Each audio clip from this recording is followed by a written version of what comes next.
കേരളത്തില് ഈ സംഘപരിവാറിനെ നേരിടാൻ പിണറായി വിജയൻ സർക്കാരിന് മാത്രമേ കഴിയൂ, അല്ലെങ്കിൽ കേരളത്തിൽ ഒറ്റ വാക്കിനാണ് മറുപടി, ഒരൊറ്റ വാക്കിലാണ് മറുപടി.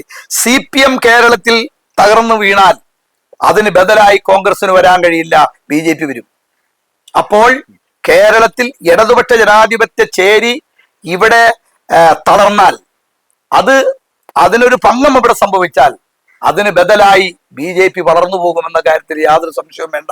സുരേഷ് ഗോപി എന്ന ഈ കോമാളി എന്നേ പറയാൻ പറ്റുള്ളൂ. ആ കോമാളി എന്തൊക്കെയോ പറയുന്നു, എന്തൊക്കെയോ ചെയ്യുന്നു, അയാൾക്ക് തന്നെ അറിയുന്നില്ല ഞാൻ എന്താ പറയുന്നതെന്ന്. കേരളത്തെ കാവിക്കൊടി കെട്ടാൻ അനുവദിക്കാതിരിക്കണം എന്നതാണ് ലക്ഷ്യം എന്ന് കേരളത്തിന്റെ ലോ ആൻഡ് ഓർഡർ കൈകാര്യം ചെയ്ത DGP പറയുമ്പോൾ എന്തായിരുന്നു ഇവരുടെ ഭരണകാലം ഈ നാടെന്ന് നമുക്ക് കണ്ടാൽ മനസ്സിലാവൂലേ. നമസ്കാരം. നമ്മളിപ്പോ ഇന്നുള്ളത് PDPയുടെ വൈസ് ചെയർമാൻ മുഹമ്മദ് ബിലാലിനൊപ്പമാണ്. നമസ്കാരം. ഈ വഖഫ് ബില്ലുമായി ബന്ധപ്പെട്ട് നിരവധി വിവാദങ്ങളൊക്കെ ഉടലെടുത്തിട്ടുണ്ട്. എങ്ങനെയാണ് PDP വഖഫ് ബില്ലിനെ നോക്കിക്കാണുന്നത്?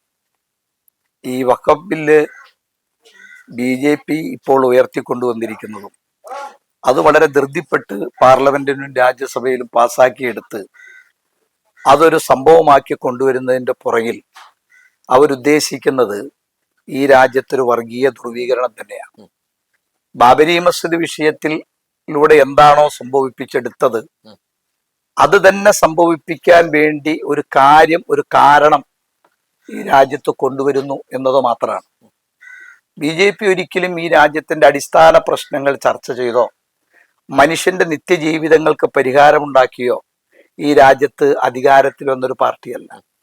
കാലാകാലങ്ങളായി അവർ ചെയ്തു വരുന്നത് മനുഷ്യനെ, ഈ സമൂഹത്തെ സാമുദായികമായി ഡിവൈഡ് ചെയ്തും വർഗീയത പറഞ്ഞും പ്രചരിപ്പിച്ചും മനുഷ്യന്റെ മനസ്സിൽ മാനസികമായി മനുഷ്യനെ അകറ്റി ചേരിതിരിവുണ്ടാക്കിയും കലാപങ്ങൾ ഉണ്ടാക്കിയും ഒക്കെയാണ് എക്കാലവും അത് അധികാരത്തിൽ വന്നിട്ടുള്ളതെന്ന് നമുക്ക് കാണാൻ പറ്റും. അതിന്റെ അടിസ്ഥാനത്തിൽ അവര് ബാബരി മസ്ജിദ് വിഷയം ഒരു ഭാഗത്തെത്തി നിൽക്കെ തന്നെ അടുത്തത് ഈ വഖഫ് വിഷയമാണ്. ഈ വഖഫ് വിഷയത്തിനകത്ത് വരുമ്പോൾ മുസ്ലിങ്ങളെ സംബന്ധിച്ചിടത്തോളം അവർ ആ വിഷയത്തിന് ഒരു വിട്ടുവീഴ്ചയ്ക്ക് തയ്യാറാവില്ല എന്ന് അവർക്ക് വ്യക്തമായ ബോധ്യമുണ്ട്. ആ ബോധ്യം വരുമ്പോൾ ഇവര് സമൂഹത്തെ, ഈ സമുദായത്തെ അനാവശ്യമായി പ്രകോപിപ്പിച്ച് പ്രശ്നങ്ങൾ ഉണ്ടാക്കിച്ച് വീണ്ടും മതപരമായ ചേർതിരിവുണ്ടാക്കി അധികാരം പിടിച്ചെടുക്കാനുള്ള ഒരു പദ്ധതിയുടെ ഭാഗം തന്നെയാണ് ഈ വഖഫ് ബില്ല് കൊണ്ട് അവരുദ്ദേശിക്കുന്നത്. അടിസ്ഥാനപരമായി നടക്കാൻ ഉദ്ദേശിക്കുന്നതും നാളെ നടത്തുന്നതും ഒക്കെ അത് തന്നെയായിരിക്കും. എന്താണോ ബാബരി മസ്ജിദിൽ സംഭവിച്ചത് അത് തന്നെയാണ് ഈ വിഷയത്തിനകത്ത്. ആളുകൾ അനാവശ്യമായി പ്രകോപിതരാക്കി, നാട്ടിൽ വെറുതെ ഇഷ്യൂസ് ഉണ്ടാക്കി, കലാപങ്ങൾ ഉണ്ടാക്കി, മനുഷ്യനെ പരസ്പരം വിഘടിപ്പിച്ചും വേർതിരിച്ചും നാട്ടിൽ ഈ കലാപമുണ്ടാക്കുക എന്ന വളരെ ആസൂത്രിതമായ പദ്ധതിയാണ് അവര് ക്രിയേറ്റ് ചെയ്തിട്ടുള്ളത്. അതുവഴി അവർ അധികാരത്തിലെത്തുക എന്നതാണ്. ഹിന്ദുരാഷ്ട്രം എന്ന RSSന്റെ ഹിന്ദുരാഷ്ട്രത്തിന്റെ സംസ്ഥാപനത്തിന് ആവശ്യമായ തരത്തിലുള്ള സംവിധാനങ്ങൾ രൂപപ്പെടുത്തുന്നതിന്റെ ഭാഗമാണിതെല്ലാം. പുതിയ നിയമ ഭേദഗതിയിൽ പറയുന്നത്, അതായത് ഒരാൾക്ക് മറ്റൊരാൾക്ക് ഭൂമി കൊടുക്കണമെങ്കിൽ സ്വാഭാവികമായിട്ടും പറ്റില്ല. കാരണം അതൊരു റൈറ്റ് ടു പ്രോപ്പർട്ടി എന്ന് പറയുന്ന ഭരണഘടനാ അവകാശത്തെ ലംഘിക്കുന്ന ഒരു കാര്യമാണ്. രണ്ടാമത്തെ ഒരു പ്രധാനപ്പെട്ട കാര്യം എന്ന് പറയുന്നത് ഈ വിഷയമായിട്ട് ബന്ധപ്പെട്ട്, അതായത് ഒരു 5 വർഷമെങ്കിലും ഇസ്ലാം വിശ്വാസം നിരന്തരമായിട്ട് പാലിച്ചു പോകുന്ന ഒരാൾക്ക് മാത്രമേ വഖഫ് ചെയ്യാൻ പാടുള്ളൂ എന്നൊക്കെ പറയുന്നുണ്ട്. അതൊക്കെ സ്വാഭാവികമായിട്ടും ഒരു പ്രകോപിപ്പില്ലല്ലേ? 5 വർഷം ഒരാൾ ഇസ്ലാമായി ജീവിക്കണം എന്ന് ആരാ സർട്ടിഫിക്കറ്റ് കൊടുക്കുന്നത്? 5 കൊല്ലമാണോ ഇസ്ലാമിക മുസ്ലിമായി ജീവിക്കുന്നതിനുള്ള മാനദണ്ഡമായി ഇവർ കാണുന്നത്? ഇതൊക്കെ പുതിയ നിയമ ഭേദഗതി, പുതിയ പദ്ധതികൾ ഇവരുണ്ടാക്കുകയാണ്. ഇസ്ലാമുമായി ഒരു പരിചയമില്ലാത്ത, മുസ്ലിങ്ങളുമായി ഒരു ബന്ധവുമില്ലാത്ത അനാവശ്യമായ പ്രയോഗങ്ങളും പദ്ധതികളുമാണ് ഇവർ ഓരോന്നോരോന്നായി ക്രിയേറ്റ് ചെയ്യണം. അതായത് അനാവശ്യമായിട്ടുള്ള കാര്യമാണ് ആ പറയണത്.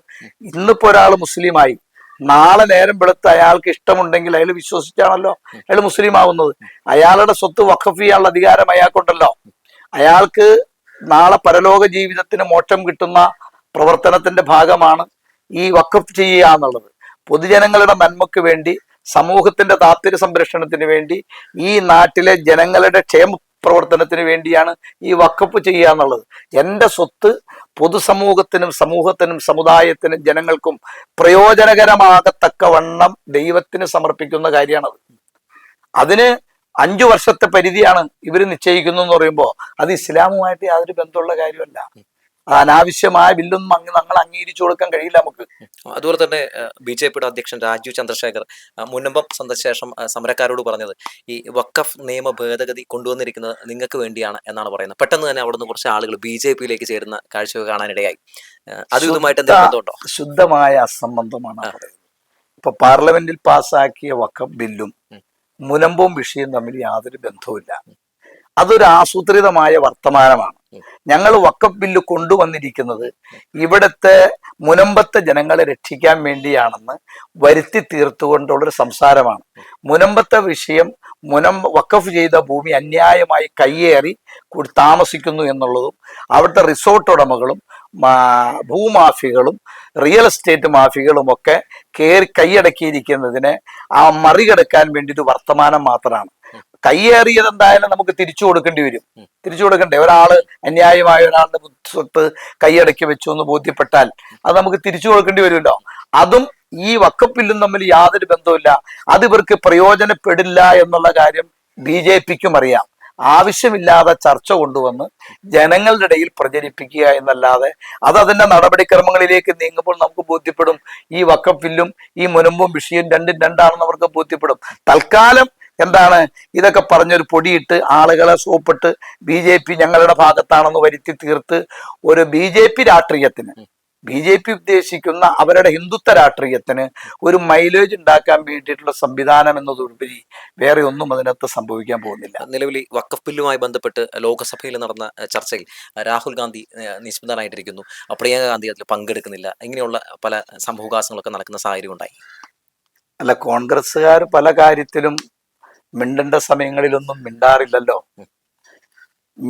അവര് ശബ്ദിക്കേണ്ട കാലങ്ങളിലും അവര് പറയേണ്ട കാലങ്ങളിലും ഒന്നും അവരും ഈ രാഹുൽ ഗാന്ധിയുടെ പൂർവികരും ഒന്നും സംസാരിച്ചിട്ടില്ല.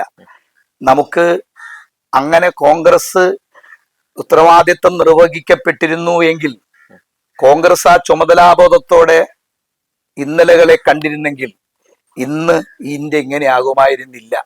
അവർ പറയേണ്ട സമയത്ത് പറയാതെയും പ്രവർത്തിക്കേണ്ട സമയത്ത് പ്രവർത്തിക്കാതെയും പ്രതിരോധിക്കേണ്ട സമയത്ത് പ്രതിരോധിക്കാതെയും ഇരുന്നതിന്റെ ഭാഗമാണ് ഇന്ന് ഈ രാജ്യത്തെ മതനിരപേക്ഷത തകർക്കത്തക്കവണ്ണം RSS ശക്തി പ്രാപിക്കാനുണ്ടായ കാരണം.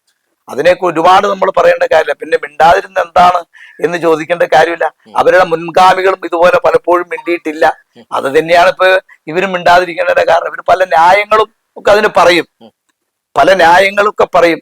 ഗുജറാത്തിൽ കോൺഗ്രസ് 3/2 ഭൂരിപക്ഷത്തോടെ എല്ലാ അധികാരത്തിലും ഇരുന്ന കാലത്താണ് ഗുജറാത്തിൽ നടന്ന ഈ കലാപങ്ങളൊക്കെയും. അതുപോലെ ബാബരി മസ്ജിദ് വിഷയം ഉണ്ടാകുമ്പോഴും കോൺഗ്രസ് ഭൂരിപക്ഷത്തോടെ ഇരിക്കുമ്പോഴാണ്.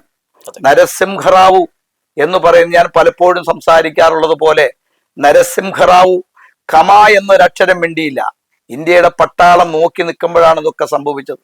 അപ്പൊ ഇപ്പൊ അവര് മിണ്ടിയില്ല എന്നുള്ളതിന് വലിയ അത്ഭുതമായിട്ടൊന്നും ചിന്തിക്കുന്നവർക്കും മനസ്സിലാക്കുന്നവർക്കും അതൊക്കെ മനസ്സിലാവും എന്തുകൊണ്ട് അത് മിണ്ടാതിരുന്നതെന്നും അതെന്താണ് സംസാരിക്കാത്തതെന്നും. പിന്നെ അതിനെ പുകമറ സൃഷ്ടിക്കാൻ വേണ്ടി വേറെ ചിലതൊക്കെ എങ്ങനെ പറയാം എന്നതൊഴിച്ചാൽ മറ്റൊന്നും അതിന് വേറൊരു വ്യാഖ്യാനത്തോടെ പറയാനില്ലെന്ന് തന്നെയാണ് എനിക്ക്. കോൺഗ്രസിന്റെ മൗനത്തിൽ ലീഗിനൊക്കെ വലിയ രീതിയിലുള്ള ഭിന്നതയുണ്ട്, അത് അവർ പ്രകടിപ്പിക്കുന്നുണ്ട്. ലീഗും അങ്ങനെ തന്നെയാണല്ലോ. ലീഗ് ബാബരി മസ്ജിദ് വിഷയത്തോട് ബന്ധപ്പെട്ട് ഇങ്ങോട്ട് പോകുന്ന മുഴുവൻ സംഭവങ്ങളോടും ബന്ധപ്പെട്ടും ലീഗും സമയാസമയങ്ങളിൽ പ്രതികരിക്കേണ്ട സമയങ്ങളിലൊന്നും പ്രതികരിച്ചില്ലല്ലോ. പ്രതികരിച്ചവരെയും പ്രതിരോധിക്കാൻ ഇറങ്ങിയവരെയും ഒക്കെ ഭീകരവാദികളും കള്ളന്മാരും കൊള്ളക്കാരും ഒക്കെ ആക്കാൻ വേണ്ടിയും അവരെയൊക്കെ ജയിലിൽ അടക്കാനും വേണ്ടിയിട്ടുള്ള പരിശ്രമമല്ലേ അവരുടെ ഭാഗത്തും ഉണ്ടായിട്ടുള്ളൂ. പറഞ്ഞതിനെ ആ പറഞ്ഞ അർത്ഥത്തിൽ മനസ്സിലാക്കുന്നതിന് പകരം അതിന്റെ വേറെ വ്യാഖ്യാനങ്ങൾ കണ്ടെത്തി പുതിയ പുതിയ സംവിധാനങ്ങൾ ഉണ്ടാക്കി കോൺഗ്രസ് നമ്മളെ രക്ഷിക്കും, കോൺഗ്രസ് നമ്മളെ സഹായിക്കും എന്നിങ്ങനെ പറഞ്ഞുകൊണ്ടേയിരിക്കുകയായിരുന്നു എക്കാലവും അവര്. എന്നിട്ട് കോൺഗ്രസ് ആരെയാണ് സഹായിച്ചത്? കോൺഗ്രസ് ആരെയാണ് രക്ഷിച്ചത്? ഒന്നും രക്ഷിച്ചില്ല. RSSന് കടന്നു വരാനുള്ള ഓരോ ഘട്ടങ്ങളിലും വഴികൾ തുറന്നു കൊടുത്തുകൊണ്ടിരിക്കുകയായിരുന്നു. ഇപ്പോ കഴിഞ്ഞ പാർലമെന്റ് തെരഞ്ഞെടുപ്പ് കഴിഞ്ഞതിന് ശേഷം നമ്മൾ കണ്ട നിയമസഭാ തെരഞ്ഞെടുപ്പുകളൊക്കെ, കഴിഞ്ഞ നിയമസഭാ തെരഞ്ഞെടുപ്പുകളിൽ എന്തുകൊണ്ടാണ് ഐക്യപ്പെടേണ്ടവരെ ഐക്യപ്പെടുത്തി കോൺഗ്രസ് കൊണ്ടുപോയില്ല? ചേർത്ത് നിർത്തേണ്ടവരെ ചേർത്തില്ല. ഡൽഹിയില് ഒരു കാലത്തും കോൺഗ്രസ് തകരാൻ പാടില്ലെന്ന് നമ്മൾ വരെ ഒരുപക്ഷെ ആഗ്രഹിച്ചിരുന്നു, ഡൽഹി BJP പിടിക്കരുതെന്ന്. എന്തേ അവിടെ കോൺഗ്രസ് ഈ മറ്റുള്ള കക്ഷികളെയൊക്കെ ചേർത്ത് വെച്ച് BJPയുടെ ഹിന്ദുത്വ രാഷ്ട്രീയത്തിന് ഒരു പ്രതിരോധം തീർക്കാൻ ഇവർക്ക് കഴിയാതെ പോയി. ഈ കാലഘട്ടത്തിൽ എല്ലാം പോയി, എല്ലാം ശത്രുവിന്റെ പക്ഷത്ത് കൈ അടക്കി കഴിഞ്ഞിട്ട് ഇപ്പുറം മാറിയെന്ന് ഞങ്ങൾ ഇനിയൊന്ന് ശ്രമിക്കട്ടെ എന്ന് പറയുന്നത് വലിയ കഥയൊന്നുമില്ല. നമ്മൾ ഒന്നൊന്നായി കാണുകയാണ്. ഡൽഹി തെരഞ്ഞെടുപ്പുമായിട്ട് ബന്ധപ്പെട്ട് അവിടെ ആം ആദ്മി പോലും ഉയർത്തുന്ന ഒരു കാര്യമുണ്ട്. ഈ പറയുന്ന പോലെ കോൺഗ്രസ് അവിടെ മത്സരരംഗത്ത് ഇറങ്ങിയത് കൊണ്ടാണ് BJP ആ സംസ്ഥാനം പിടിക്കുന്ന സാഹചര്യം ഉണ്ടായതെന്ന് പറയുന്നുണ്ട്. മറ്റൊരു കാര്യം, ഈ പാർലമെന്റിൽ ഈ വിഷയം ഉന്നയിക്കുന്ന സമയത്ത് വല്ലാതെ ക്രൈസ്തവ സ്നേഹം BJPയുടെ ഭാഗത്ത് ജോർജ് കുര്യൻ അതുപോലെ തന്നെ സുരേഷ് ഗോപിയൊക്കെ പ്രകടിപ്പിക്കുന്ന സാഹചര്യം വന്നപ്പോൾ ജോൺ ബ്രിട്ടാസ് MP പറഞ്ഞത്, അതായത് യൂദാസ് ആണ് ജോർജ് കുര്യൻ എന്നാണ്. അതുപോലെ തന്നെ എമ്പുരാൻ എന്ന് പറഞ്ഞ സിനിമയിലെ മുന്നേ എന്ന കഥാപാത്രത്തോടാണ് സുരേഷ് ഗോപി ഉപമിച്ചത്. ജബൽപൂരിലെ ഒരുപാട് വൈദികരെ പല രീതിയിലും സംഘപരിവാരങ്ങൾ വേട്ടയാടുന്ന സാഹചര്യമുണ്ട്. ആ സമയത്ത് ഇവർ ഇവിടെ വന്നിട്ട് ക്രൈസ്തവർക്കൊപ്പം എന്ന് പറയുന്നതിനെ എങ്ങനെയാണ് നമുക്ക് കാണാൻ സാധിക്കുക? ഇതിപ്പോഴേ ഈ ആടിനെ അറക്കാൻ കൊണ്ടുപോകുന്നുണ്ട്. പാവം ആ ജന്തു, ആ സാധു ജീവി അറിയുന്നില്ല. അവനെ ഇല കാണിച്ചിങ്ങനെ കൊണ്ടുപോവാണ്. അവൻ വിചാരിക്കുന്നത് ഭക്ഷണം തരാനാണെന്നാണ്. ആ പാവപ്പെട്ട ജീവി അറിയുന്നില്ല എന്നെ അറവുശാലയിലേക്കാണ് കൊണ്ടുപോകുന്നതെന്ന് ഇവരറിയുന്നില്ല. ഇവിടെ ഇപ്പൊ ഇവർക്ക് വേണ്ടി BJPയുടെ ആളുകൾ സുരേഷ് ഗോപി ആയിരുന്നാലും ജോർജ് കുര്യനൊക്കെ വേണ്ടി BJPക്ക് വേണ്ടി വാദിച്ച് ഞങ്ങൾ എൻ്റെ അപ്പോസ്തലന്മാരായി ഞങ്ങൾ ക്രിസ്ത്യാനികളെ മൊത്തം രക്ഷിക്കാൻ വന്നവരാണെന്ന് പറയുമ്പോൾ അത് തിരിച്ചറിയാനുള്ള ഒരു ബോധം ഉണ്ടാവേണ്ടത് ആ സമുദായത്തിന് തന്നെയാണ്. ഈ കേരളം വിട്ടാൽ ഉത്തരേന്ത്യൻ സംസ്ഥാനങ്ങൾ വ്യാപകമായി അതുപോലെ തന്നെ പാതിരിമാരെയും അതുപോലെ തന്നെ പാസ്റ്റർമാരെയും പള്ളികളിലും ഒക്കെ കയറി അക്രമവും കലാപവും നിരന്തരം. എത്രയോ ക്രിസ്തീയ ദേവാലയങ്ങൾ ഇവിടെ തകർത്തു. മണിപ്പൂർ തന്നെ ഉദാഹരണമാണല്ലോ. എത്രയോ ക്രിസ്തീയ ദേവാലയങ്ങൾ തകർത്തു. എത്രയോ ക്രിസ്തീയ സഹോദരന്മാരെ കൂട്ടമായി ബലാത്സംഗം ചെയ്യപ്പെട്ടിരിക്കുന്നു, അവരെ ആക്രമിക്കപ്പെട്ടിരിക്കുന്നു, അവരെ ക്രൂരമായി തെരുവുകളിലിട്ട് പേപ്പട്ടിയെ തല്ലുന്നത് പോലെ തല്ലിക്കൊന്നുകൊണ്ടിരിക്കുന്നു. നാടിന്റെ പല ഭാഗങ്ങളിലും ക്രിസ്തീയപരമായ മിഷണറിമാർക്ക് ചലിക്കാൻ പറ്റാത്തവണ്ണം കൂച്ചുവിലങ്ങിട്ട് RSS കാവിപ്പട വ്യാപകമായവർക്കെതിരെ പ്രതിരോധം തീർത്തുകൊണ്ട് കൊന്നും കൊല വിളിച്ചും അവര് താണ്ഡവമാടി തെരുവുകളിൽ ആടിക്കുന്ന സമയത്ത് ഇത് സുരേഷ് ഗോപി കാണായികയല്ലല്ലോ, ജോർജ് കുര്യനും കാണുന്നുണ്ടല്ലോ. ഇതൊക്കെ കാണുമ്പോഴും ഞങ്ങൾ കേരളത്തിൽ വന്നതെന്ന് പറയാണ് ഞങ്ങൾ ഇവിടെ എല്ലാവരെയും സംരക്ഷിക്കുമെന്ന്. അതാ ഞാൻ ആദ്യം പറഞ്ഞത്, അറക്കാൻ കൊണ്ടുപോകുന്ന ആട് ആ പാപം ജന്തു അറിയുന്നില്ല എന്നെ അറക്കാൻ കൊണ്ടുപോവാണ്. ഒരു ഇല എങ്ങനെ കാണിച്ചിട്ട് കൊണ്ടുപോകാൻ വിചാരിക്കുന്നത് എനിക്ക് ഭക്ഷണം തരാണെന്നാണ്. അവൻ അറവുശാലയിലേക്ക് കൊണ്ടുപോവാണ്. ഇത് അതിഭയാനകമായി ഇന്ന് മുസ്ലിങ്ങൾക്ക് നേരിടുന്ന വെല്ലുവിളിയേക്കാൾ തടുക്കാൻ പോലും പറ്റാത്തവണ്ണമുള്ള അതിഭയാനകമായ അവസ്ഥയിലേക്ക് ഈ ക്രിസ്തീയ സഹോദരങ്ങളെയും സമുദായത്തെയും കൊണ്ടുപോവുകയാണ് BJP എന്ന് തിരിച്ചറിയാൻ കുറച്ചുകൂടെ കഴിയും. ഈ ഓർഗനൈസറിൽ ഒരു മുഖപ്രസംഗം ഉണ്ടായിരുന്നു. അതായത് കത്തോലിക്ക സഭയുടെ ഭൂമിയെ സംബന്ധിച്ച്, അതായത് സർക്കാർ കഴിഞ്ഞ് ഏറ്റവും കൂടുതൽ ഭൂമിയുള്ളത് കത്തോലിക്ക സഭയ്ക്കാന്ന് പറഞ്ഞ ഒരു മുഖപ്രസംഗം എഴുതിയിട്ടു. പെട്ടെന്ന് അത് ചർച്ചയായപ്പോൾ പിൻവലിക്കുന്ന സാഹചര്യം ഉണ്ടായി. വഖഫിന് ശേഷം അവർ നോട്ടിടുന്നത് ആരെയാണ്, അല്ലെങ്കിൽ മുസ്ലിമുകൾക്ക് ശേഷം ക്രൈസ്തവർ അവർ നോട്ടിടുന്നു എന്നതിനുള്ള ഏറ്റവും വ്യക്തമല്ല. ഓർഗനൈസറിൽ അവർ എഴുതിയിട്ടുള്ളത് വളരെ വിചാരത്തോടും ചിന്തയോടും അവരുടെ ചർച്ചയുടെ ഭാഗവുമായിട്ട് എഴുതിയതാണത്. അതായത് ഈ സ്വത്തുക്കളുടെ ഇത് ഹിന്ദുക്കളിൽ നിന്നൊക്കെ അപകരിച്ചെടുത്തതാണ്. മുസ്ലിങ്ങളുടെ സ്വത്ത്, ക്രിസ്ത്യാനികളുടെ സ്വത്ത്, ഇതൊക്കെ ഈ രാജ്യത്തെ ഹിന്ദുക്കളുടെ സ്വത്തിനെ അപകരിച്ചെടുത്തതാണ് ഇവര് ഒരു വർക്ക് RSS മിഷണറി വർക്ക് ചെയ്തിട്ടുണ്ട്. അതിൽ പരിപോഷിപ്പിക്കുന്ന വർത്തമാനത്തിന്റെ ഭാഗം തന്നെയാണ് നാളെ അവർ തുടങ്ങാൻ പോകുന്ന പ്രവർത്തനത്തിന്റെ ഭാഗമാണ് ഓർഗനൈസറിൽ എഴുതി വെച്ചത്. ആ എഴുതി വെച്ചത് ഇപ്പൊ നമ്മളത് പുറം ലോകം അറിഞ്ഞാൽ പ്രശ്നമാണല്ലോ എന്ന് കരുതി അതെടുത്തൊന്ന് മാറ്റിവെക്കാൻ പറ്റുമെന്നാണ് ചിന്തിക്കുന്നത്. ഇത് വേറൊന്നുമില്ല. ഇത് ഇവര് ഒന്നൊന്നായി നടത്തിക്കൊണ്ടുവരും. ഞങ്ങളിത് വ്യക്തമായി പറഞ്ഞിട്ടുണ്ട്. നിങ്ങൾക്കൊരു കാര്യം വളരെ വ്യക്തമായി ബോധ്യപ്പെടും. നമ്മൾ ഇന്നലകളിലേക്ക് പോകണമല്ലോ. നമ്മൾ എന്ത് കാര്യങ്ങൾ സംസാരിക്കുമ്പോഴും ഇന്നിനെ കുറിച്ച് ചർച്ച ചെയ്യുമ്പോൾ ഇന്നലകളെ കുറിച്ച് ചർച്ച വേണം. തീർച്ചയായിട്ടും 90 മുതൽ 98 വരെ അബ്ദുൽ നാസർ മഅ്ദനി കേരളത്തിൽ നടത്തിയ അദ്ദേഹത്തിന്റെ ഓരോ പ്രസംഗങ്ങളും നമുക്ക് എടുത്തുനിന്ന് കിട്ടുമല്ലോ.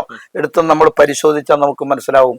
അദ്ദേഹം പറഞ്ഞതൊക്കെ ഈ സംഘപരിവാർ ഉയർത്തിക്കൊണ്ടുവരുന്ന ഈ മതഭീകരവാദം, ഈ ഹിന്ദുത്വ അജണ്ട, ഈ ഫാസിസ്റ്റ് സംവിധാനം ഈ രാജ്യത്തിന്റെ മതനിരപേക്ഷത തകർക്കുകയും ഈ രാജ്യത്തെ മതപരമായ സൗഹാർദ്ദങ്ങളെ തകർക്കും. അതിനെ പ്രതിരോധിക്കാൻ മതനിരപേക്ഷ ശക്തികൾ ഒരുമിക്കണം എന്ന് നമ്മൾ ആവശ്യപ്പെട്ടപ്പോൾ, ഇത് RSSനെ പ്രതിരോധിക്കണമെന്ന് പറഞ്ഞപ്പോൾ ഇത് അദ്ദേഹത്തെ മതഭ്രാന്തനാക്കിയും ഭീകരവാദമാക്കിയും അയാളെ ജയിലിലടച്ചും അയാളെ കൊല്ലാക്കൊല്ലം ചെയ്യാനുള്ള പരിപാടിയാണല്ലോ ഇവരിപ്പോ ചെയ്തുകൊണ്ടിരിക്കുന്നത്. ഇവര് എപ്പോഴും സത്യത്തെ മാറ്റിമറിക്കാനാണ്. ഇപ്പൊ തന്നെ നിങ്ങൾക്ക് കാണാൻ പറ്റും ഈ എമ്പുരാൻ സിനിമയുടെ വിഷയത്തോട് ബന്ധപ്പെട്ട് നമുക്ക് കാണാൻ പറ്റും. ഇവിടെ കലയെക്കുറിച്ച്, കലാപരമായ ഉയർച്ചയെക്കുറിച്ചൊക്കെ എന്റെ സംരക്ഷകരായി വന്നൊരു ആരും മിണ്ടുന്നില്ല, ഒരാളും മിണ്ടുന്നില്ല. സാഹിത്യകാരന്മാര്, കലാസംരക്ഷകര്, ആളുകൾ ആരും മിണ്ടാതിരിക്കുകയാണ്. ഇതിനെ ചൂട്ടുന്നത് ഗുജറാത്തിൽ നടന്ന കലാപങ്ങളെ ഒന്നൊന്നായി വരച്ചു കാണിക്കും. എന്തിനാണ് ഇവർക്ക് പൊള്ളുന്നത്? അതിനുവേണ്ടി അത് ശരിയാണെന്ന് പറയാൻ പലരുടെ നാവ് പൊങ്ങുന്നില്ല. എമ്പുരാൻ സിനിമ നടക്കുമ്പോ ആ സിനിമയിൽ കാണിക്കുന്ന ഓരോ രംഗങ്ങളും, കാണിച്ചുകൊണ്ടിരിക്കുന്ന ഓരോ സംഭവങ്ങളും ഈ ഇന്നലകളിൽ ഈ രാജ്യത്ത് സംഭവിച്ചതാണ് എന്ന് എന്തേ ഇവരാരും പറയാത്തത്? ഗോദ്രയിൽ നടന്ന സംഭവം, ഗർഭിണിയായിരുന്ന ഒരു സ്ത്രീയെ മാറി മാറി മാറി ബലാത്സംഗം ചെയ്ത സംഭവം, കൊച്ചു കുട്ടികളുടെ വയറ്റിലേക്ക് പെട്രോൾ അടിച്ച് കയറ്റിയിട്ട് തീപ്പെട്ടിക്കൊള്ളി ഒരിച്ച് തീയിട്ട് വയറ് പൊട്ടിച്ചിതറുമ്പോൾ കൈവെട്ടി പൊട്ടിച്ചിരിച്ച സംഭവങ്ങൾ ഒക്കെ മഅ്ദിനി രാജ്യത്ത് പറഞ്ഞില്ലേ ജനങ്ങളോട്? അന്ന് മഅ്ദിനി ഇവരെല്ലാവരും മതഭ്രാന്തരും ഭീകരവാദിയാക്കാനാണ് ഓരോരുത്തരും മുന്നിലേക്ക് പോയത്. എന്നിട്ട് മതസംരക്ഷണത്തിനായി എഴുതി ഇറങ്ങി പുറപ്പെട്ടവർക്ക് തടയാൻ പറ്റുമോ? അന്ന് മഅ്ദിനിയെ എങ്ങനെ ചൂണ്ടിക്കാണിക്കായിരുന്നില്ലേ? മഅ്ദിനി കാരണമാണ് ഗുജറാത്തിൽ ഗോത്ര കലാപം ഉണ്ടായത്. നമ്മുടെ നാട്ടിലെ ജനങ്ങൾക്ക് വളരെ വ്യക്തമായി ബോധ്യമുണ്ടല്ലോ. ഇപ്പൊ മണിപ്പൂര് മുതല് നാടിന്റെ ഓരോ ഭാഗങ്ങളിലും വൈദികരെ ഉൾപ്പെടെ പട്ടാപ്പകൽ അതിക്രൂരമായി കൊല പിടിച്ച് മണിപ്പൂരിൽ താണ്ഡവമാടുകയായിരുന്നല്ലോ. ഈ താണ്ഡവമാടുമ്പോൾ മഅ്ദിനി ജയിലിലല്ലേ? മഅ്ദിനി പ്രസംഗിക്കാൻ വന്നിട്ടില്ലല്ലോ. മഅ്ദിനിയുടെ പാർട്ടി അവിടെ ചെന്ന് മണിപ്പൂരിൽ പോയിട്ടില്ലല്ലോ. അന്ന് PDP അവിടെ ഒരു കലാപത്തിന് ഒരു കാര്യത്തിന് നേതൃത്വം കൊടുക്കാൻ പോയതുകൊണ്ടല്ലോ. അവിടെ ആരായിരുന്നു ഇതിന്റെ പുറകിൽ? RSS ആണ്, ഹിന്ദുത്വവാദികളാണ്. ഇത് ഇന്ത്യയിൽ സംഭവിക്കും എന്ന് ഞങ്ങൾ വിളിച്ചു പറഞ്ഞ കാലഘട്ടങ്ങളിലൊക്കെ മഅ്ദിനിയെ ഭീകരവാദിയാക്കാനും ഞങ്ങളെ മോശക്കാരനാക്കാനും ഇവര് മുതിർന്നത്. അതിന്റെ പുറകിൽ ഒരു അജണ്ട ഉണ്ടായിരുന്നില്ലേ? അതിന്റെ പുറകിൽ ഒരു അജണ്ടയുണ്ട്. RSSന്റെ അജണ്ടകൾക്ക് ഇവര് രഹസ്യവും പരസ്യവുമായി പിന്തുണ കൊടുക്കുകയായിരുന്നു ചെയ്തുകൊണ്ടിരുന്നത് ഓരോ ഘട്ടത്തിലും. അത് വ്യക്തമായി ലീഗിനും ബോധ്യമുണ്ട്. ഞങ്ങൾ പറയുന്നത് ആ സമയത്തുള്ള അവരുടെ അധികാരം നിലനിർത്തുക എന്ന ഒരൊറ്റ അജണ്ട മാത്രമേ അവർക്കുള്ളൂ. നേരെ മറിച്ച് വരാൻ പോകുന്ന വിപത്തിനെ കുറിച്ച്, രാജ്യം നേരിടാൻ പോകുന്ന ന്യൂനപക്ഷപരമായ അവരുടെ അവകാശങ്ങളും അവന്റെ സ്വത്വബോധത്തെയും തകർക്കാനുള്ള പരിശ്രമങ്ങളാണ് ഈ നടക്കുന്നതെന്ന് തിരിച്ചറിഞ്ഞിട്ട് പോലും ഇവർ ഭീകരമായ മൗനം അവലംബിക്കുകയാണ് പലപ്പോഴും ചെയ്തത്. മഹാനായ സെട്ടു സാഹിബ് അദ്ദേഹം പാർലമെന്റിൽ ഇരുന്നു കൊണ്ട് വളരെ വ്യക്തമായി ഇന്ത്യയുടെ പ്രധാനമന്ത്രി നരസിംഹറാവുവിന്റെ നേരെ വിരൽ ചൂണ്ടിക്കൊണ്ടാന്ന് പറഞ്ഞത്. നിങ്ങൾ ചതിയനാണ്, നിങ്ങൾ വഞ്ചകനാണ് എന്ന് പറഞ്ഞപ്പോഴും ആ പറഞ്ഞത് ശരിയാണെന്ന് കൂടെ നിന്ന ഒരൊറ്റ ആൾക്കും പറയാൻ ധൈര്യം കാണിച്ചില്ലല്ലോ. എല്ലാവരും നിശബ്ദരായി മിണ്ടാതിരിക്കുകയല്ലേ ചെയ്തത്. ആ മൗനത്തിൽ നിന്നാണ് ഇപ്പോഴും ഇതൊക്കെ തുടരുന്നത്. ലീഗ് ഒളിഞ്ഞും തെളിഞ്ഞും രഹസ്യവും പരസ്യവുമായിട്ടും RSSുമായി ചങ്ങാത്തം കൂടിയിട്ടുണ്ട്. മഅ്ദിനി അവർക്കെന്നും ഭീകരവാദിയായി. അത് RSS ഭീകരവാദിയല്ല. BJPക്കാരും RSSകാരനെയും അവരുടെ വീടുകളിലും പൊതുസ്ഥലങ്ങളിലും സ്വീകരിച്ചും ആനയിച്ചും ഭക്ഷണം കൊടുത്തും സ്നേഹിച്ചും കെട്ടിപ്പിടിച്ചും പോകുമ്പോൾ അവര് ഭയാനകമാണ്. അതായത് മഹാനായ മർഹൂം CH മുഹമ്മദ് കോയ സാഹിബ് ഒരു കാര്യം പറഞ്ഞു. ചരിത്രമാണത്, നമുക്ക് കാണാൻ പറ്റും. കടലിന്റെ മേലെ മുസല്ലയിട്ട് നിസ്കരിക്കുന്നത് നിങ്ങൾ കണ്ടാലും RSSനെ നിങ്ങൾ വിശ്വസിച്ചു പോകരുത് എന്ന് മഹാനായ മർഹൂം CH മുഹമ്മദ് കോയ. വളരെ വ്യക്തമല്ലേ അത്? എന്താ പറഞ്ഞത്? കടലിന്റെ മേലെ, വളരെ രസമല്ലേ അത്? കടലിന്റെ മേലെ മുസല്ലയിട്ട് RSSകാരൻ നിസ്കരിക്കുന്നത് കണ്ടാലും നിങ്ങൾ അവനെ വിശ്വസിച്ചു പോകരുത് എന്ന് CH പറയുമ്പോൾ CHന്റെ ദീർഘവീക്ഷണം എത്ര വലുതായിരുന്നു. ആ CHന്റെ പേര് പറയുകയും ആ CHന്റെ അനുയായികളാണെന്ന് പറയുകയും ചെയ്യുന്നവർ മഅ്ദിനിയെ ഭീകരവാദിയാക്കി RSSകാരനെ കെട്ടിപ്പിടിച്ച് ഇപ്പൊ എന്തായി? ഇപ്പൊ എന്താ സംഭവിച്ചുകൊണ്ടിരിക്കണേ? അവരുടെ വന്ന് അവരുടെ കാലിനടിയിലേക്ക് കയറി മണ്ണ് ഒലിച്ചു പോകുന്ന ഘട്ടത്തിലേക്ക് കാര്യങ്ങൾ എത്തിയില്ലേ?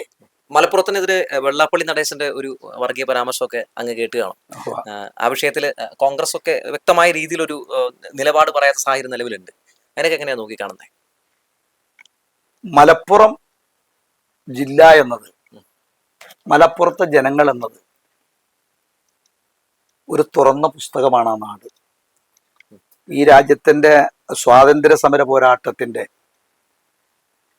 ചരിത്രത്തിൽ സമ്പൂർണ്ണ സമർപ്പണം നടത്തിയ ഒരു നാടാണത്. അത് ഇവിടുത്തെ എല്ലാ സാമൂഹ്യ രംഗത്ത്, രാഷ്ട്രീയ രംഗത്ത്, ചരിത്രകാരന്മാർക്ക് ഒക്കെ മലപ്പുറത്തെ കുറിച്ച് അറിയാം. അതിലുപരിയായി മലപ്പുറത്തുകാരായ പാവങ്ങളായ സാധുക്കൾ നമ്മൾ അങ്ങോട്ട് ചേർന്ന് നിന്നാൽ നമുക്ക് ഹൃദയം പറിച്ചു തരുന്ന നല്ല നിസ്വാർത്ഥരായ നല്ല മക്കളുള്ള ഒരു നാടാണ് ആ നാട്. ആ നാടിനെ കുറിച്ചാണ് വെള്ളാപ്പള്ളി നടത്തിയ പ്രയോഗം. ഈ പ്രയോഗം നടത്തിയ വെള്ളാപ്പള്ളിക്കറിയാം ആ പറഞ്ഞത് ശരിയല്ല എന്ന്. വെള്ളാപ്പള്ളിക്ക് വ്യക്തമായ ബോധ്യമുണ്ട്. കാരണം ചരിത്രം അറിയാത്ത ആളല്ല വെള്ളാപ്പള്ളി. മലപ്പുറത്തിന്റെ ഇന്നലകളെ കുറിച്ച്, ഈ കേരളത്തിന്റെ ചരിത്രപരമായ സാഹചര്യങ്ങളെ കുറിച്ചും ഇന്നലകളിൽ നടന്നിട്ടുള്ള സമര പോരാട്ടങ്ങളെ കുറിച്ചൊന്നും അറിയാത്ത ഒരാളൊന്നുമല്ല വെള്ളാപ്പള്ളി. വെള്ളാപ്പള്ളി ഇന്നിങ്ങനെ പൊട്ടിമുളച്ചു ഇന്നലെ വന്ന ആളൊന്നും അല്ലല്ലോ. സംഘപരിവാറിനെ സന്തോഷിപ്പിക്കാൻ വേണ്ടി നടത്തിയ സംഭവം എന്ന് വെച്ചാൽ, അദ്ദേഹം ഈ കേരളത്തിൽ RSSന് വേരുറപ്പിക്കാൻ പറ്റുന്ന കളമൊരുക്കുന്നതിൽ പലരുടെയും കൂടെ ഇയാളും കൂടി. അദ്ദേഹത്തെ പിന്തുണച്ചുകൊണ്ട് അതായത് അദ്ദേഹത്തിന് RSSന് BJPയുടെ രാഷ്ട്രീയവൽക്കരണത്തിന് കളമൊരുക്കാൻ പറ്റുന്ന സാഹചര്യത്തിന് വേണ്ടി പലരും ശ്രമിക്കുന്നതിന്റെ കൂട്ടത്തിൽ അതിലേക്ക് മെല്ലെ ഇദ്ദേഹവും ചേർന്ന് നിന്ന് കൊടുത്തു എന്നതാണ്. അദ്ദേഹം മറന്നുപോയൊരു സംഭവം, അദ്ദേഹം ഇരിക്കുന്ന കസേര C. കേശവൻ ഇരുന്ന കസേരയാണ്. കുമാരനാശാൻ ഇരുന്ന കസേരയാണ്. കേരളത്തിന്റെ ഏറ്റവും സാമൂഹ്യ പരിഷ്കരണങ്ങളിൽ കൂട്ടുനിന്നിട്ടുള്ള പ്രവർത്തിച്ചിട്ടുള്ള കുമാരനാശാനും അതുപോലെ C. കേശവനും ഡോക്ടർ പൽപ്പുവും ഒക്കെ ഇരുന്ന മഹാന്മാരിരുന്ന കസേരയാണത്.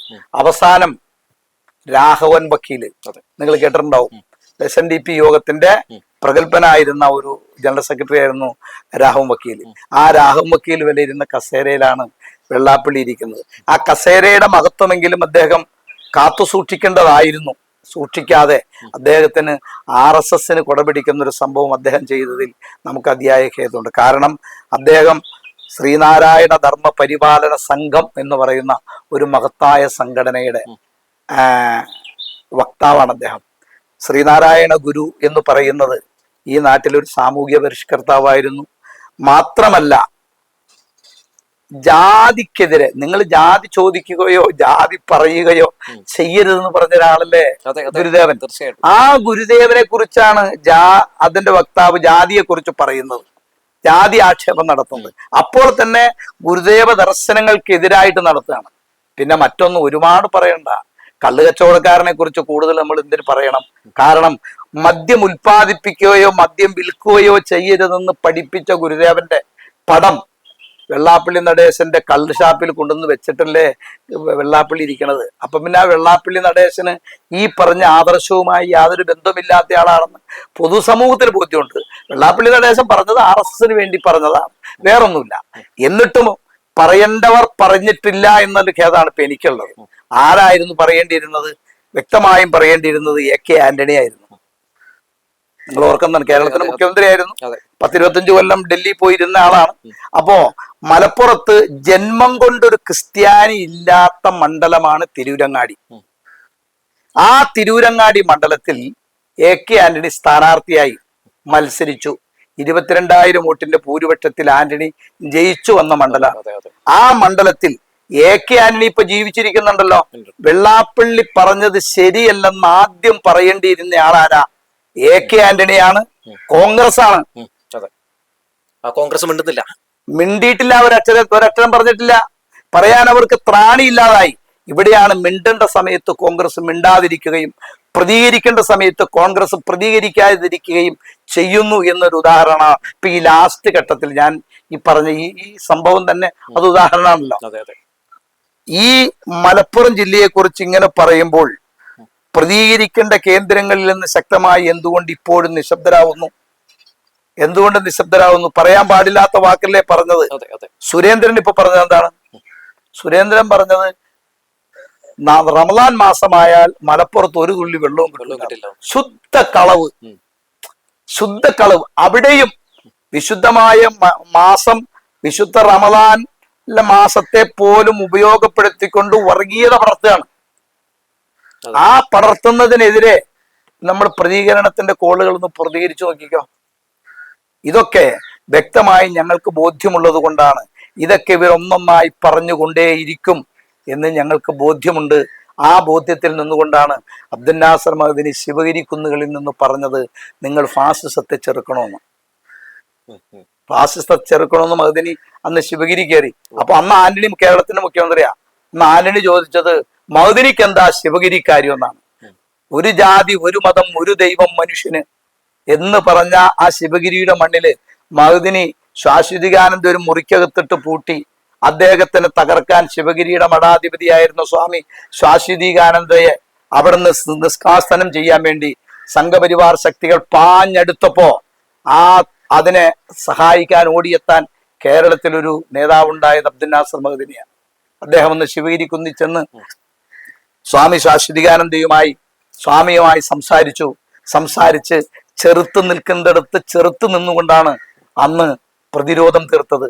ഞാൻ പറയുന്നത് ആ ശാശ്വതീകാനന്ദയെ പോലുള്ളവരെ പിന്തുണയ്ക്കേണ്ടിയിരുന്ന പല ആളുകളും ശ്രീനാരായണീയരായ ഭക്തന്മാരിൽ പലരും RSSന്റെ കൈകളിലേക്ക് പോയി.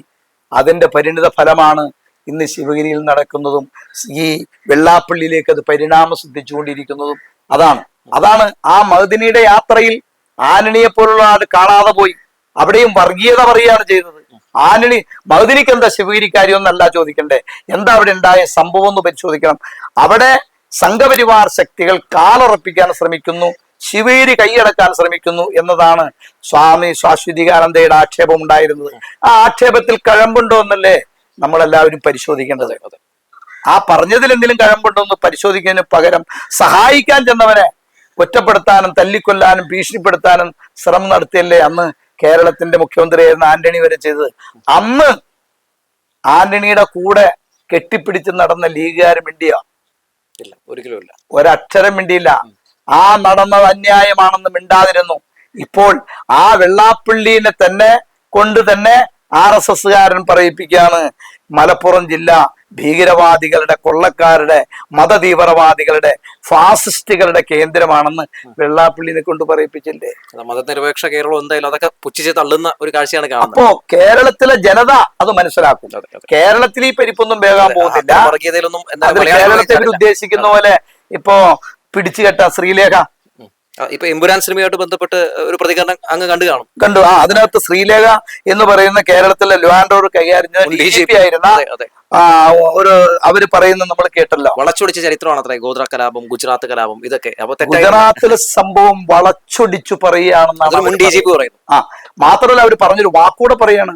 അവർ പറഞ്ഞൊരു വാക്ക് കേരളത്തെ കാവിക്കൊടി കെട്ടാൻ അനുവദിക്കാതിരിക്കണം എന്നതാണ് ലക്ഷ്യം എന്ന് കേരളത്തിന്റെ ലോ ആൻഡ് ഓർഡർ കൈകാര്യം ചെയ്ത DGP പറയുമ്പോ എന്തായിരുന്നു ഇവരുടെ ഭരണകാലം ഈ നാടെന്ന് നമുക്ക് കണ്ടാൽ മനസ്സിലാവൂലേ? ഇതാണ് അബ്ദുൽ നാസർ മഅ്ദനി. ഞാൻ ഇപ്പോഴും ഓരോ വാക്ക് പറയുമ്പോഴും മഅ്ദനിയെ ഉയർത്തി കാണിക്കുന്നതിന്റെ കാരണം അബ്ദുൽ നാസർ മഅ്ദനി വളരെ വ്യക്തമായി പറഞ്ഞു, ഈ നാട് വളരെ കലാപകലുഷിതമായി പോവാൻ വളരെ ആസൂത്രിത ശ്രമം നടക്കുകയാണ് എന്ന് തിരിച്ചറിയേണ്ട കേന്ദ്രങ്ങൾ തിരിച്ചറിയണം എന്ന് പറഞ്ഞു. ഇവിടെ പാലക്കാട്ട് പുൽപ്പള്ളി തെരുവില് കളിച്ചുകൊണ്ടിരുന്ന പെങ്കൊച്ചിനെ വെടിവെച്ചു കൊന്നു. സിറാജുന്നിസ, നിങ്ങൾ ഓർക്കുന്നുണ്ടാവും. വെടിവെച്ച് കൊന്നു താഴെയിട്ടു. അന്ന് പോലീസ് മേധാവിയായിരുന്ന രമൺ ശ്രീവാസ്തവ പറഞ്ഞു, മുസ്ലിം തെണ്ടികളുടെ ഡെഡ് ബോഡി എനിക്ക് വേണമെന്ന്. അന്ന് UDF അല്ലായിരുന്നു കേരളം ഭരിച്ചത്. അന്ന് കുഞ്ഞാലിക്കുട്ടി കൂടെ ഉണ്ടായിരുന്നില്ലേ? അന്ന് ഇവരെല്ലാവരും കൂടെ ഉണ്ടായിരുന്നിട്ട് മഅ്ദനി അലറി വിളിച്ചും പൊട്ടിക്കരഞ്ഞും സിറാജുന്നിസ എന്ന കുട്ടിയുടെ ആ അന്ത്യത്തെക്കുറിച്ച്, ആ വെടിയേറ്റ് വീടുന്നതിനെ കുറിച്ച് പൊട്ടിക്കരഞ്ഞുകൊണ്ട് പ്രസംഗിച്ചില്ലേ? പ്രസംഗിച്ചപ്പോ മഅ്ദനിയെ ഭീകരവാദിയാക്കാനാണ് എല്ലാവരും ശ്രമിച്ചത്. ആ വെടിവെക്കാൻ ആഹ്വാനം ചെയ്ത രമൺ ശ്രീവാസ്തവക്കെതിരെ ചെറുവിരലനക്കാൻ ആണത്തമുള്ള ഒറ്റൊരുത്തനും അന്ന് കേരളത്തിൽ ഉണ്ടായിരുന്നില്ല എന്നുള്ളതാണ് വളരെ വേദനയോടെ ഇന്ന് ഓർക്കുകയാണ്. അബ്ദുൽ നാസർ മഅ്ദനി 1992 ആഗസ്റ്റ് മാസം 6-ാം തീയതി മഅ്ദനിയെ ബോംബെറിഞ്ഞ് നിങ്ങൾ ഓർമ്മയുണ്ടാവുമല്ലോ. ആ മദനി അദ്ദേഹത്തിന്റെ പ്രാർത്ഥന കഴിഞ്ഞിറങ്ങി വരവേ അദ്ദേഹത്തെ ബോംബെറിഞ്ഞു, അദ്ദേഹത്തിന്റെ കാല് നഷ്ടപ്പെട്ടു. അന്ന് കൊല്ലം SP ആയിരുന്ന രാജേഷ് ദിവാൻ, ആ രാജേഷ് ദിവാൻ ഉൾപ്പെടെയുള്ള പോലീസുകാർ അതിന്റെ പുറകിൽ പ്രവർത്തിച്ചിട്ടുണ്ട്. നമ്മുടെ നാട് വളരെ അപകടകരമായ അവസ്ഥയിലേക്ക് പോകുന്നുണ്ട് എന്ന് പറഞ്ഞിട്ടും ഈ രാജ്യത്തെ ഭരണകൂടം കേട്ടില്ലല്ലോ.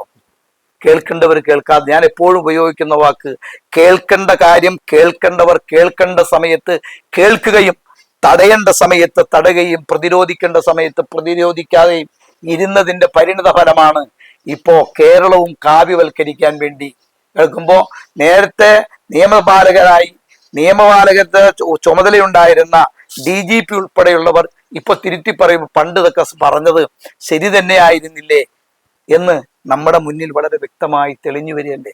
അപ്പൊ ഇതിന് എന്താണ് പരിഹാരം? അപ്പൊ ഇതൊക്കെ നമ്മളോട് ഇങ്ങനെ ചോദിക്കാൻ ആള്, നിങ്ങൾ ഇങ്ങനെ കുറ്റപ്പെടുത്തി പറയുമ്പോൾ RSSനെ പ്രതിരോധിക്കാൻ എന്താണ് പരിപാടി എന്ന് നമ്മളോട് ചോദിക്കാൻ. നമ്മുടെ മുന്നിൽ വ്യക്തമായൊരു പരിപാടിയുണ്ട്. ഈ RSSനെ പൊതുസമൂഹത്തിൽ ഒന്നുമല്ലാതിരുന്ന, വളരെ ശ്രദ്ധയോടെ തന്നെ സഹോദരൻ അത് കേൾക്കണം, ഈ പൊതുസമൂഹം അത് കേൾക്കണം. നമ്മളൊരു മൊത്തത്തിലൊരു കാര്യങ്ങള് ഇപ്പോഴുള്ള ഇന്ത്യൻ സാഹചര്യത്തിൽ, രാഷ്ട്രീയ സാഹചര്യം നമ്മൾ മൊത്തത്തിലൊന്ന് വിലയിരുത്തുമ്പോൾ നമുക്ക് ബോധ്യപ്പെടുന്ന 1-2 കാര്യങ്ങളൂടെ നമ്മൾ പഠിക്കേണ്ടതുണ്ട്. 1975 അടിയന്തരാവസ്ഥ പ്രഖ്യാപിച്ചല്ലോ. ഈ അടിയന്തരാവസ്ഥ പ്രഖ്യാപിച്ച ഘട്ടത്തിൽ അതിന് ആ അടിയന്തരാവസ്ഥയുടെ പരിണത ഫലം എന്തായിരുന്നു ഇന്ത്യയിൽ? ഇത് നമ്മൾ ബേസിക്കലി പഠിക്കണം. വെറുതെ ഇങ്ങനെ ഒരു കാര്യങ്ങളെ കുറിച്ച് ഇങ്ങനെ പറഞ്ഞു പോവല്ല വേണ്ടേ. ഈ നമ്മുടെ രാജ്യത്ത് നടന്ന ഓരോ സംഭവങ്ങളുടെയും ആ സംഭവങ്ങൾക്ക് ശേഷം രാജ്യത്തിന്റെ ദിശ എങ്ങോട്ടായിരുന്നു, രാജ്യത്തിന്റെ രാഷ്ട്രീയ സാഹചര്യങ്ങളെല്ലാം ഇങ്ങനെയാണത് മാറി മറഞ്ഞത്. എന്തായിരുന്നു ഈ ജനതയുടെ നവോത്ഥാനത്തിനും ഉയർച്ചയ്ക്കും പ്രയോജനകരമായിരുന്നോ താഴ്ചയായിരുന്നോ സംഭവിച്ചതെന്ന് നമ്മൾ വിലയിരുത്തണമല്ലോ. അതല്ലേ രാഷ്ട്രീയ പ്രവർത്തനം എന്ന് പറഞ്ഞാൽ, അതല്ലേ പൊതുപ്രവർത്തനത്തിന്റെ സ്വഭാവം. അതല്ലേ 1975 അടിയന്തരാവസ്ഥ പ്രഖ്യാപിക്കുമ്പോൾ ആ അടിയന്തരാവസ്ഥ വന്നത് നാടിനെ രക്ഷിക്കാൻ വന്നതല്ല. കോൺഗ്രസിന്റെ ഭരണം ഭയാനകമായ നിലക്ക് നാടിനകത്ത് കുഴപ്പങ്ങളിലേക്ക് പോയപ്പോൾ അതിനെ ഒരു പറ്റം ജനത ആ ഏകാധിപത്യ പ്രവണതയ്ക്കെതിരെ 3-2 മൃഗീയ ഭൂരിപക്ഷത്തിൽ ഇന്ദിരാഗാന്ധി ഇന്ത്യ ഭരിച്ചപ്പോ ആ മൃഗീയ ഭൂരിപക്ഷം വന്ന് അവർക്ക് തോന്നിയതുപോലെ എന്തൊക്കെയോ ചെയ്തപ്പോ ജനങ്ങൾക്ക് വിയോജിപ്പ് വന്നു. അത് ജനരോഷം ഉയർന്നു വന്നു.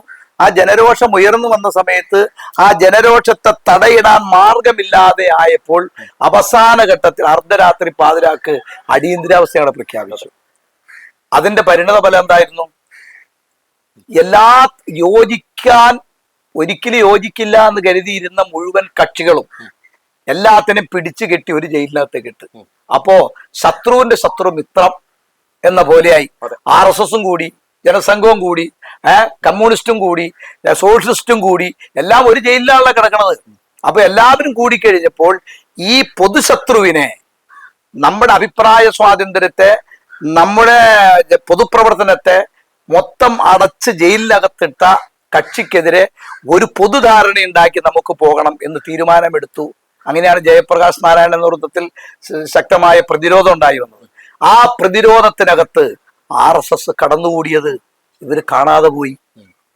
RSS കടന്നുകൂടി അവര് മുഖ്യധാരയിൽ എത്തപ്പെട്ട് ആ അവസരം ഉണ്ടാക്കി കൊടുത്താരാ? കേവലം അധികാരത്തിന് വേണ്ടി കോൺഗ്രസ് ആണ്. പറയുമ്പോഴൊക്കെ ചെന്ന് കോൺഗ്രസിലേക്ക് തന്നെയാണ് പതിക്കുന്നത്. ഈ നാട്ടിൽ എന്ത് പ്രശ്നം പറയുമ്പോൾ നേരെ എന്ന് കോൺഗ്രസിനകത്തേക്ക് പതിക്കാം.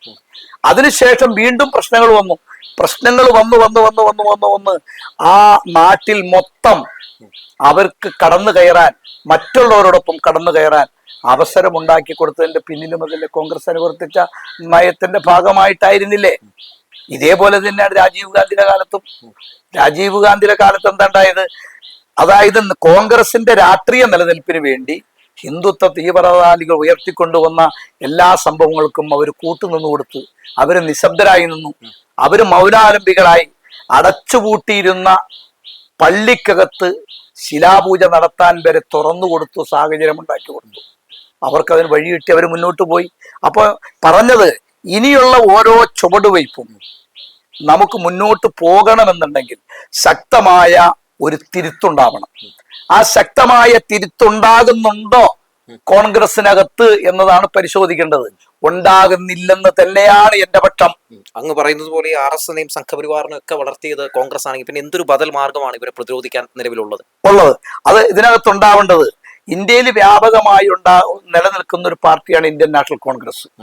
ആ ഇന്ത്യൻ നാഷണൽ കോൺഗ്രസിലാണ് ഞങ്ങൾക്ക് ഇന്ത്യയിലെ ജനങ്ങൾക്ക് പ്രതീക്ഷ വെക്കണം, പ്രതീക്ഷയുള്ളൂ, വേറെ എന്താണ് ഒരു ബദൽ എന്നിവർ ചോദിക്കുകയാണ്.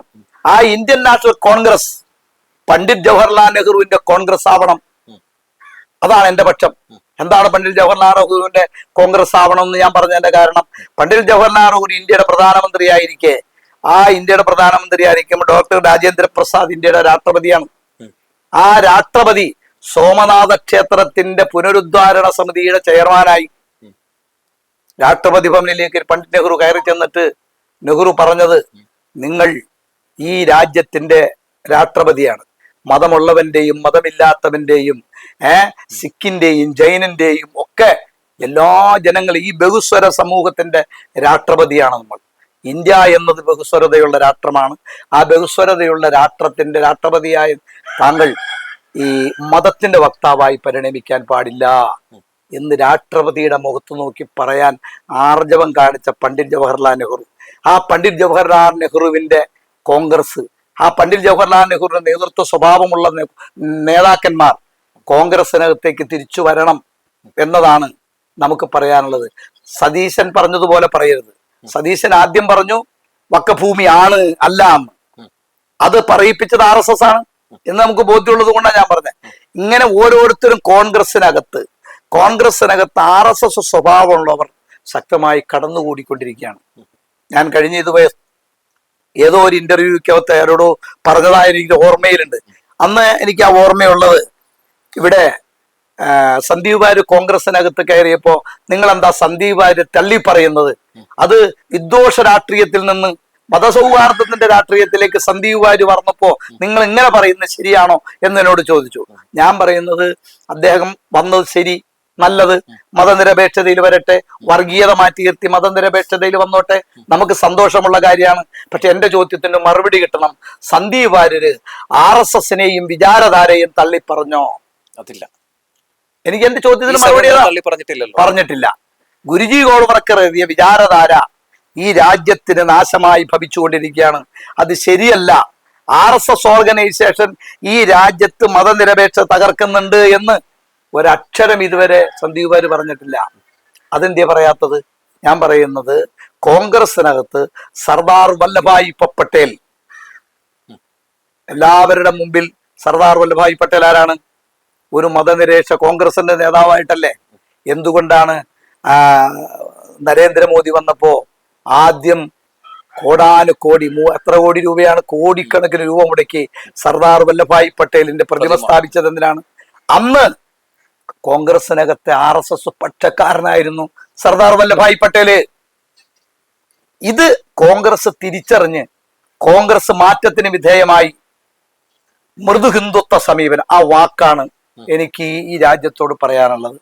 കോൺഗ്രസ് എല്ലായിടത്തും ഇന്ത്യയിൽ വ്യാപിച്ചു കിടക്കുന്ന പാർട്ടി എന്ന നിലയിൽ, ജനങ്ങളെ ഏകോപിപ്പിച്ചു കൊണ്ടുപോകാൻ കരുത്തുണ്ടാകുന്ന പാർട്ടി എന്ന നിലക്കും കോൺഗ്രസ് എന്ത് ചെയ്യണം?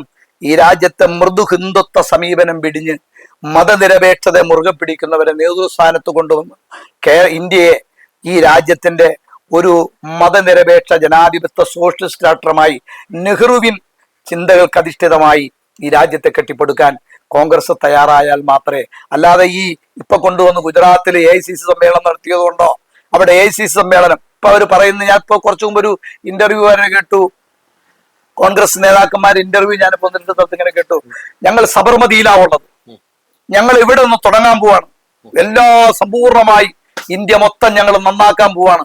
ഈ ഗുജറാത്ത് ഇവരുടെ കയ്യിലായിരുന്നില്ലേ? ആരെയും പിടിച്ചുകൊണ്ടുപോയതാണോ? ഈ നരേന്ദ്രമോദി കംപ്ലീറ്റ് കലാപത്തിന് ആഹ്വാനം ചെയ്തുകൊണ്ട് ഉറഞ്ഞു തുള്ളിയ സമയത്ത് കോൺഗ്രസ് അല്ലായിരുന്നോ? പിടിച്ചു കെട്ടായിരുന്നില്ല ഇവർക്ക്? പിടിച്ചു കെട്ടാതെ 4 വോട്ടിന് വേണ്ടി ചാരി നിന്ന് കൊടുത്ത്, ആ ചാരി നിന്ന് കൊടുത്തതിന്റെ ഫലമാണ് ഇന്ന് ഉടലോടെ അനുഭവിച്ചുകൊണ്ടിരിക്കുക. ഈ കേരളത്തില് ഈ സംഘപരിവാറിനെ നേരിടാൻ പിണറായി വിജയൻ സർക്കാരിന് മാത്രമേ കഴിയൂ, അല്ലെങ്കിൽ കേരളത്തിൽ ഒറ്റ വാക്കിനാണ് മറുപടി, ഒരൊറ്റ വാക്കിലാണ് മറുപടി. CPM കേരളത്തിൽ തകർന്നു വീണാൽ അതിന് ബദലായി കോൺഗ്രസിന് വരാൻ കഴിയില്ല, BJP വരും.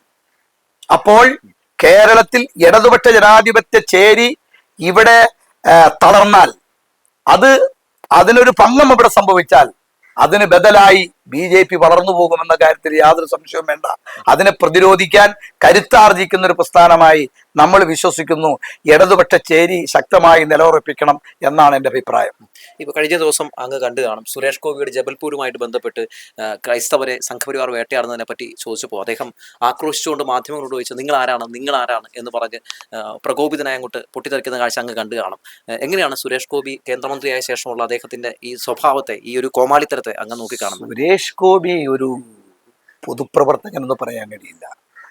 സുരേഷ് ഗോപി സിനിമയിൽ തിരക്കഥ വായിച്ചു പഠിച്ച് ഇങ്ങനെ പറയുന്ന ഒരാളെന്ന നിലക്ക് അദ്ദേഹത്തിന്റെ പ്രവർത്തനത്തിന് മറുപടി തന്നെ അർഹിക്കുന്നില്ല എന്നതാണ്.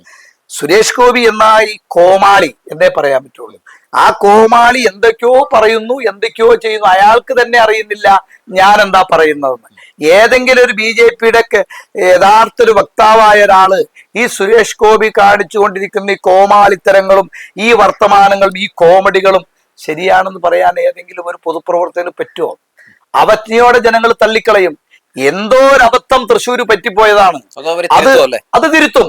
അത് തൃശ്ശൂരിലെ നല്ല പ്രബുദ്ധരായ മതേതര ജനാധിപത്യ വിശ്വാസികളുണ്ട്. അവർ ഈ തെറ്റ് തിരുത്തും അധികം താമസിയാതെ എന്നാണ് എൻ്റെ പ്രതീക്ഷ.